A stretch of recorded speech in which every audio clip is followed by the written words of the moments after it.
Ignition sequence start 5 4 3 2 1 0. We've got a left. Hey, everyone. I'm the digital asset investor, and this is where my coffee is. We're all set to go. Just one more step. Certainly.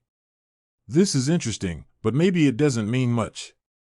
Everyone says it's a glitch whenever we see something that looks very planned, but is actually a mistake.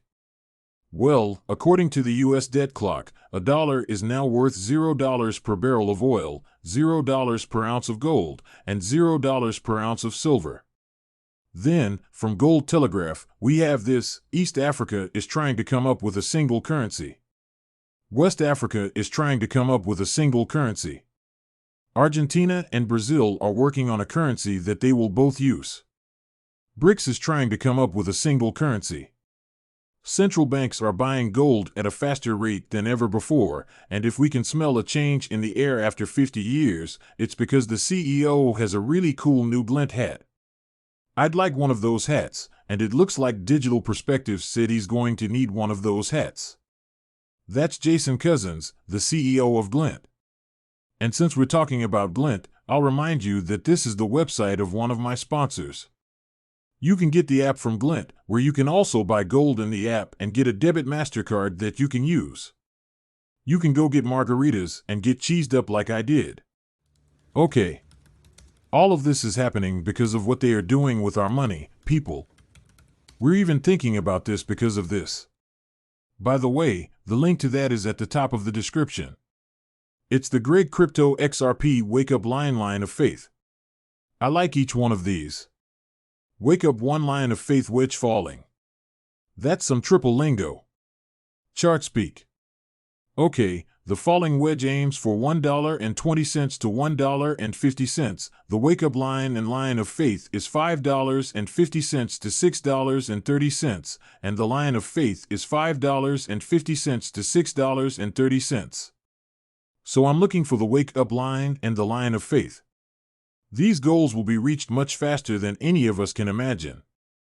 The peak of the falling wedge and the line of faith is around March.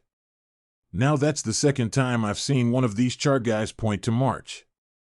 Now, Elizabeth Warren is back on the offensive. Check out her. There is a lot of fraud in crypto, which has cost American consumers billions of dollars. People, this woman is a fake.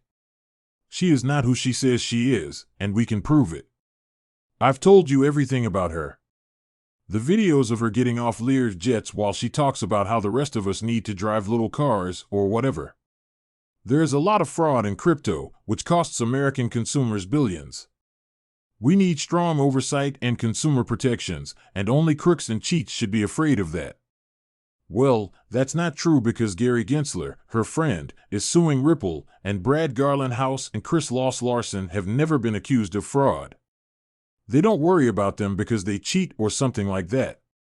They are afraid because Gary Gensler, Hinman, and Jay Clayton, who work for the SEC, are going after the good actors. That's what scares them. But in the meantime, Elizabeth, your friend Gary Gensler was the head of the CFTC when MF Global happened. John Corrine of Goldman Sachs, who was his friend, his boss, and his former boss, ran MF Global while Gary was at the CFTC. It was a lie. And because that was before crypto even existed, Senator Warren met with Sam Bankman-Fried more than once to talk about the fraud. Gary's boss at MIT is the father of the daughter of Alameda's CEO. Is it really about crypto? And there's the fact that we don't have Gary's calendar for the months of September through December. So, we don't know if he met with Sam Bankman-Fried even more times, and even if those calendars do come out, we know Gary is willing to clean his calendars. He canceled a meeting with Soros, the woman whose husband used to be there, whose name we don't say on this channel, and Crazy Lunatic. I'm crazy about Cocoa Puffs. Nancy Pelosi, he kept a meeting with those three people off of his public calendar. So, then people, if you haven't seen this, you won't believe it until you do. Look at this. I think his name is Jason Chaffetz, and this was him. And the Heritage Foundation found out about all of this by using the Freedom of Information Act. This is the same way that it was found out that Gary Gensler was removing meetings with the people I just mentioned from his public SEC calendar. Look at this. Let me see. Reload the page. Okay, it doesn't work. Let me get this going. This one is a must-see. Internet, come on. Please. Now. Don't do that in the morning. I'm sure we'll all write a shocking report about Elizabeth Warren tonight. Before a Senate hearing, Senator Elizabeth Warren and her office worked with the Securities and Exchange Commission to plan what people would say. Through a Freedom of Information Act request, the Heritage Foundation Oversight Project, with which I'm involved, got emails from Warren's office to Chairman Gary Gensler's office 2 days before his Senate testimony in September 2021. There is a list of questions in the email from Warren's economic policy advisor. Here is a list of questions Senator Warren plans to ask, along with ideas for how the chairman of the SEC should answer them. The advisor also wrote, "Let me know if the questions are fine the way they are."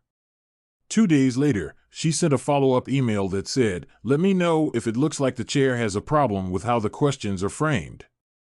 I don't want to put him in a tough spot. It doesn't look like the chair had a problem with how the questions were framed, because Senator Warren's questions were almost word for word from the email. Look at this. The chair of a group that fights cancer said that crypto markets are all about financial inclusion.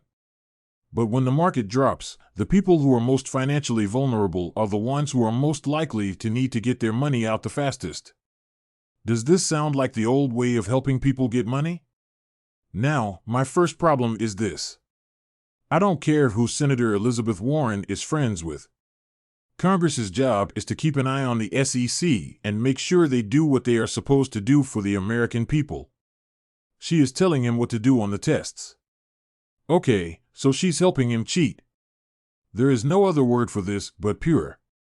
This is a very bad thing to do. So, my next question is, why hasn't anyone in Congress stepped up to the mic to call Elizabeth Warren and Gary Gensler's corruption out? This is Congress working together with the SEC to not hold them responsible. This stuff just keeps getting worse. I showed you something John Deaton did with Eleanor Turrott and Charles Gasparini the other day. But I wanted to share this video with you. This is him talking about the Hinman emails and what he thinks will happen with them. The SEC wants the emails from Hinman and the 58 drafts of this speech to be made public. And the email comments about the speech from people like the Director of Trading and Markets are for Valerie's or for anyone else, that all of that be kept secret and not shared with the public. And, of course, the law says this about Ripple objects. If the judge is going to use any of these emails for anything, she will order that they be unsealed and made available to the public, with reasonable redactions. If she decides not to use those emails for anything, then they are not a legal document and she can seal them. So I would say that I think they will be made public, but only because I think the judge will have to use them for something. It could be for the fair notice defense, or it could be for a factual issue or something else. Because of this, I thought it was likely that they would be made in public. Do you think we'll see them before we get a decision, or do you think we'll get a decision first, and then we'll see? Even though some people disagree with me, I think we'll see them first. I'm just guessing, though, so your guess is just as good as mine. But I don't think we'll see a decision for a few months. I don't think that will happen. I told you it's a brand that turned me into Brad Garland House. Yeah, I said the end of March or the end of March at the latest, but I wouldn't be surprised if it happened in late April or early May. You get what I'm saying? I don't think it goes beyond June. We could be an ape, though. But, the judge could also decide that I'll just let it go all at once.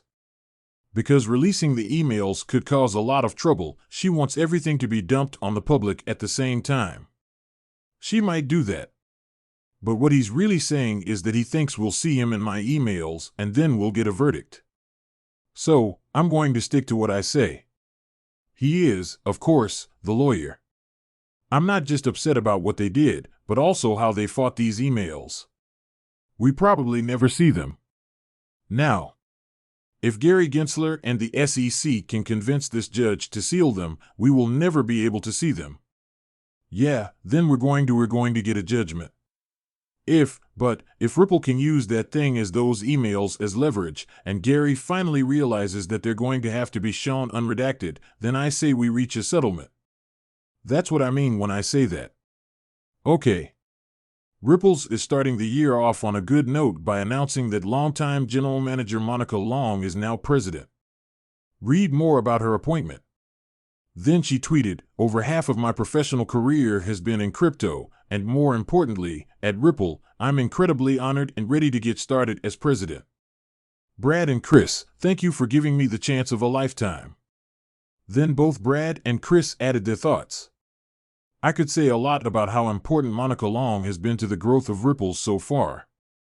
I'll just say goodbye. She is smart, has a good plan, and can pick up and learn new skills like no one has ever seen. Congrats, Monica.